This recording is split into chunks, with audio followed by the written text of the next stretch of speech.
Olá! Hoje vamos conversar sobre um assunto que gera muita dúvida, muito interesse e até um pouco de medo entre as famílias quando se trata de cuidados com a alimentação do bebê: o engasgo. Sabemos que é uma possibilidade que gera medo nas famílias que estão começando a introdução alimentar.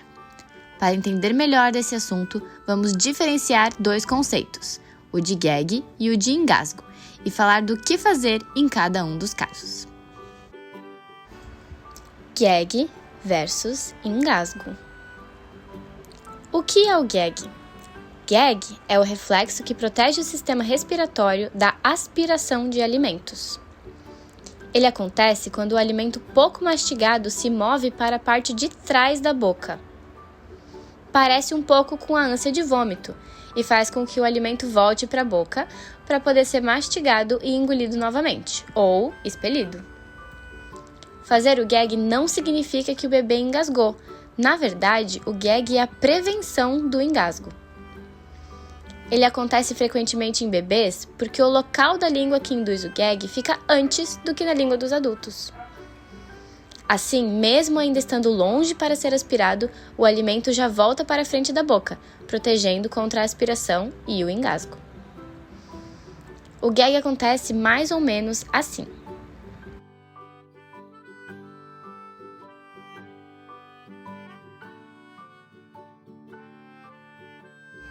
Os sinais de gag são: ao fazer o gag, o bebê normalmente tosse, balbucia, abre a boca, bota a língua para fora, etc.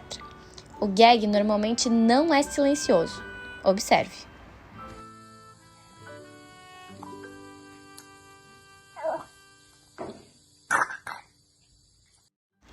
E o que fazer quando o bebê tem o reflexo do gag? Nada. Apenas observe o bebê e deixe ele continuar com o reflexo. Se você se desesperar, gritar ou mexer no bebê, pode ser que o assuste e o faça engasgar de verdade.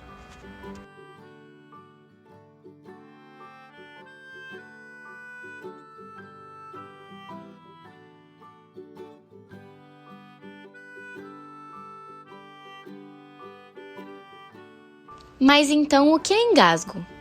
O engasgo é a obstrução, parcial ou total, das vias aéreas, causada pela aspiração dos alimentos.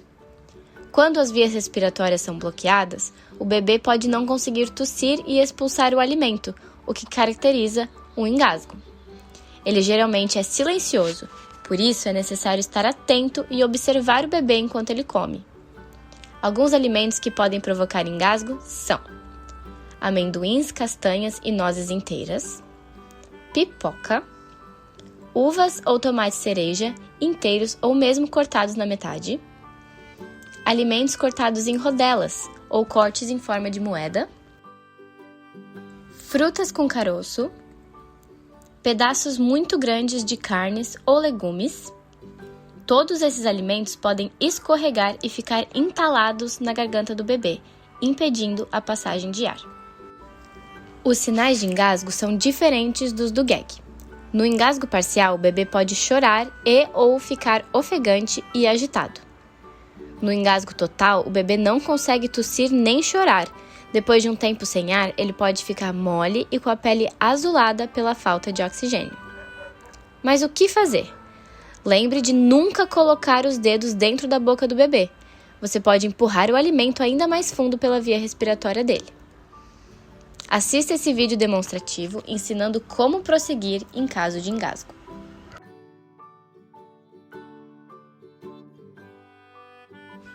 Se o bebê ainda estiver respirando, apenas observe, pois, nesse caso, a tosse do bebê é mais eficiente que manobras de primeiros socorros. Certifique-se de que o alimento saiu da via aérea.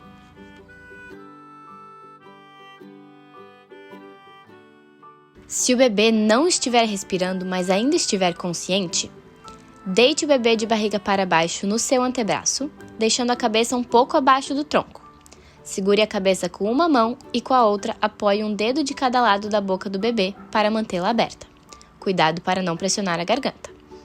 Depois, com a palma da mão, dê 5 tapinhas nas costas do bebê, entre as escápulas. Se apenas isso não funcionar, Alterne com 5 compressões torácicas.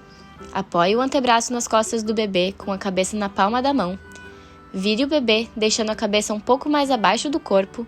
Coloque 2 dedos no meio do tórax e pressione cerca de 1/3 de profundidade. Faça isso até 5 vezes. Alterne os 5 tapinhas nas costas com as 5 compressões torácicas até que o bebê volte a respirar normalmente. Se o bebê não está respirando e perdeu a consciência, deite o bebê sobre uma superfície plana e ligue imediatamente para a emergência. Comece a reanimação cardiorrespiratória, alternando 30 compressões torácicas com 2 ventilações boca a boca, se você souber fazer.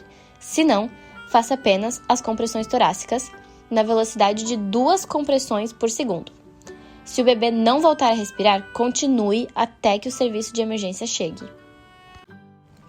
Revisando. Cenário 1, o bebê está respirando. Não faça nada. Cenário 2, o bebê não respira, mas está consciente. Alterne 5 tapas nas costas com 5 compressões torácicas até que ele volte a respirar normalmente. Cenário 3, o bebê não respira e está inconsciente. Ligue para a emergência e realize reanimação cardiorrespiratória. Se o bebê chorar, cuspir o alimento, vomitar ou tossir, quer dizer que ele desengasgou e você pode parar de fazer os procedimentos. Obrigada pela sua atenção e até a próxima!